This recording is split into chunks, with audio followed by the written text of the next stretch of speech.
Today we will going to discuss about the new topic that is the BPR.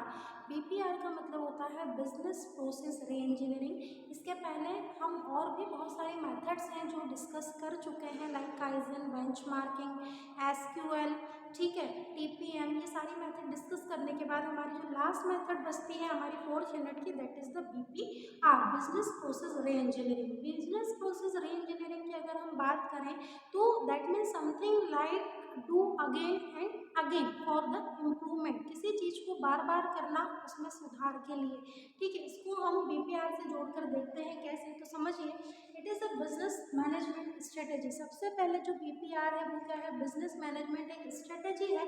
Business को manage में करने के लिए, प्रबंधन करने के लिए एक रणनीति है।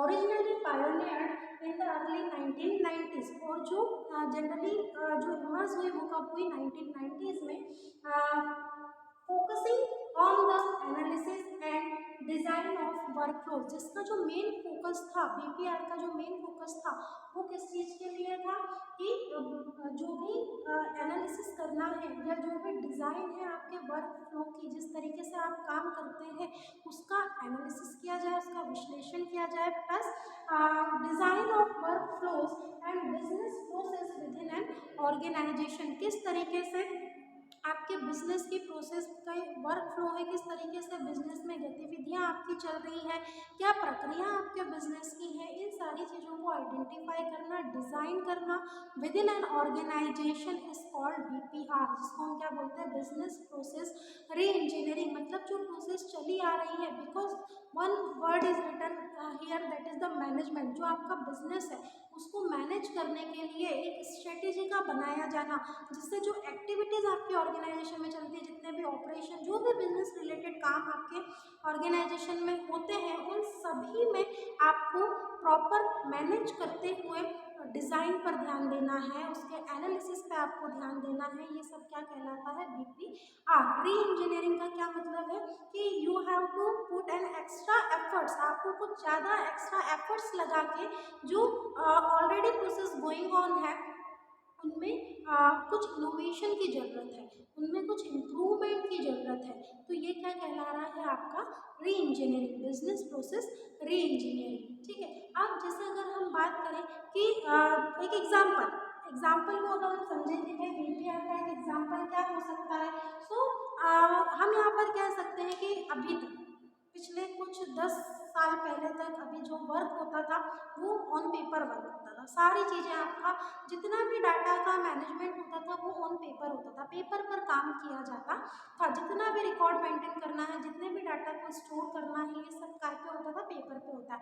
बट टाइम बदला, नीड बदले, टेक्नोलॉजीज चेंज हुई, और टाइम की डिमांड को देखते हुए, समय की मांग को देखते हुए क्या करना पड़ा कि every data has to shifted on the electronically on the computers. सभी उस डेटा को कहाँ पर स्टोर किया जाने लगा, कहाँ पर मैनेज किया जाने लगा, कंप्यूटर्स में। इलेक्ट्रॉनिकली आपको उसको क्या करना पड़ रहा है, मैनेज करना पड़ रहा है। तो that is the example of BPR, कि उससे आपको एक बूम मिलेगा, आप मार्केट में सर्वाइव कर पाएंगे, आप आपके कॉम्पिटिटर्स को टक्कर दे पाएंगे, और बेटर कॉम्पिटिटर के लिए, बेटर कॉम्पिटिशन के लिए ये सब चीज़ें क्या हो गई स्टूडेंट्स, जरूरी हो गई, है ना। तो इसका एक एग्जाम्पल, दैट मीन्स कि आप जितने भी इम्प्रूवमेंट कर रहे हैं, आप जितने भी चेंजेस ला रहे हैं आपके बिजनेस प्रोसेस में, दैट इज द री इंजीनियरिंग, है ना। और इस री इंजीनियरिंग को करना मार्केट में बने रहने के लिए, मार्केट में लॉन्ग टर्म सर्वाइव करने के लिए, इसको हम क्या कहते हैं, बिजनेस प्रोसेस री इंजीनियरिंग। अगर हम 3 आवर्स की बात करें, here is 3 hours of the री इंजीनियरिंग, तो बिजनेस की री इंजीनियरिंग के लिए जो 3 आवर्स है वो क्या है, सबसे पहला है उसका रीडिजाइन। दैट मीन्स कि the product project which is available into your organization, which is produced by your organization, there is a time for their redesigning। उनकी डिज़ाइन में कुछ चेंजेस लाने की, उनको वापस से रीडिज़ाइन करने की, उनके शेप में परिवर्तन, उनका कलर में परिवर्तन, what ever the changes you can do, जो भी प्रकार के, जिस भी प्रकार के आप चेंजेस कर सकते हैं उसके डिज़ाइन को लेकर, यू हैव टू अडॉप्ट, आपको उसको अडॉप्ट करना है, that is reengineering, sorry redesign. Next second आएगा आपका rethink, again you have to think again, आपको वापस से सोचना है कि अभी तक आप जो मार्केट में प्रोवाइड प्रोवाइड कर रहे हैं, जिस तरीके से आपका बिजनेस चल रहा है, there is a need for some innovation, there is a need for some changes and improvement. तो वापस से पुनः विचार करने पर कि आपको क्या है आवश्यकता है।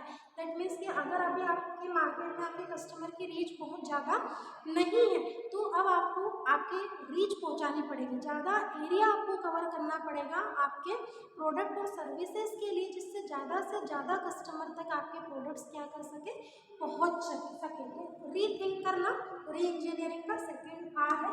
फिर होगा आपका रीटूल।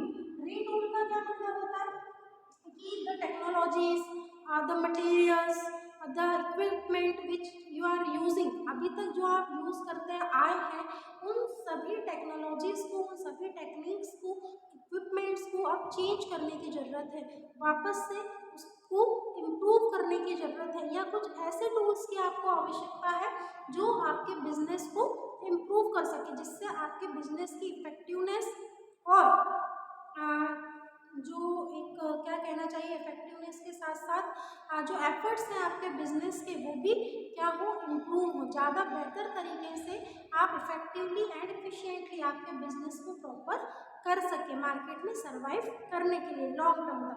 तो ये 3 आवर्स हो गए री इंजीनियरिंग के।